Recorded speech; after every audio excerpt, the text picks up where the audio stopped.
السلام علیکم ناظرین، آج کی ویڈیو میں ہم ایک ایسی بیماری کے بارے میں بات کرنے جا رہے ہیں جسے خاموش قاتل بھی کہا جاتا ہے۔ میں بات کر رہا ہوں ذیابیطس یعنی شوگر کی۔ ڈائبٹیز شوگر کیا ہے؟ شوگر ایک دائمی بیماری ہے جس میں ہمارے جسم میں انسولین نامی ہارمون صحیح طریقے سے کام نہیں کرتا۔ انسولین کا کام یہ ہے کہ وہ ہمارے کھانے سے حاصل ہونے والی شوگر کو توانائی میں بدل دے، لیکن جب انسولین نہ بننے یا درست طریقے سے اپنا کام نہ کرے تو خون میں شوگر کی مقدار بڑھ جاتی ہے اور یہ مختلف مسائل پیدا کرتی ہے۔ اب بات کرتے ہیں ذیابیطس کی اقسام کی۔ اس کی 3 اقسام ہیں: ٹائپ 1، ٹائپ 2 اور ٹائپ 3۔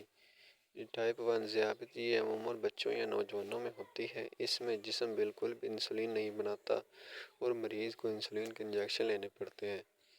ذیابیطس کی ٹائپ 2 یہ سب سے زیادہ عام ہے اور زیادہ تر بڑوں میں پائی جاتی ہے۔ اس میں جسم انسولین تو بنتا ہے مگر وہ صحیح طرح اثر نہیں کرتا۔ حمل کی ذیابیطس گیسٹیشنل ڈائبٹیز یہ کچھ عورتوں کے دوران حمل ہوتی ہے اور عموماً بچے کی پیدائش کے بعد ختم ہو جاتی ہے۔ اب ہم جانتے ہیں اس کی علامات۔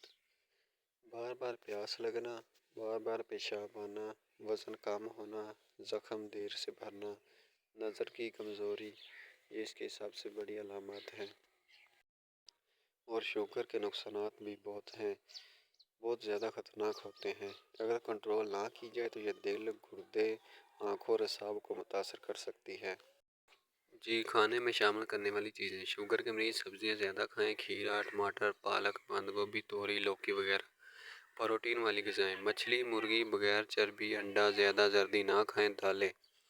پھل محدود مقدار میں، سیب، امرود، ناشپاتی، سنگترا، انار۔ زیادہ میٹھے پھل مثلاً کیلا، انگور کم کھائیں۔ چپاتی پتلی یا جو یا گندم کی بہتر ہے کہ زیادہ باریک آٹے کی بجائے چوکر والا آٹا استعمال کریں۔ ڈرائی فروٹ تھوڑی مقدار میں، بادام، اخروٹ، چلگوزہ، نمک اور چینی کے بغیر استعمال کریں۔ اب ہم بتاتے ہیں آپ کو پرہیز۔ جن چیزوں سے پرہیز کریں: سفید چاول، زیادہ روٹی کھانے سے پرہیز کریں۔ میٹھے پھل مثلاً کیلا، آم، انگور زیادہ نہ کھائیں۔ بیکری کی چیزیں: کیک، بسکٹ، پیسٹری، میٹھے مشروبات بالکل نہ لیں۔ کولڈ ڈرنکس اور میٹھے جوس سے مکمل پرہیز کریں۔ زیادہ تلی ہوئی اشیاء، سموسے، پکوڑے، فرنچ فرائز نہ کھائیں۔ گھی اور چکنائی کا زیادہ استعمال نہ کریں۔ آپ پرہیز کے ذریعے ہی شوگر پر کنٹرول کیا جا سکتا ہے۔ لیکن اچھی خبر یہ ہے کہ ذیابیطس کو قابو میں رکھا جا سکتا ہے۔ صحت مند غذا کھائیں، روزانہ ورزش کریں، صحت وقت پر دوائی یا انسولین لیں اور سب سے بڑھ کر اپنے شوگر لیول کو باقاعدگی سے چیک کریں۔ امید ہے آپ کو معلومات پسند آئی ہوگی۔ چینل کو سبسکرائب اور ویڈیو کو لائک لازمی کریں۔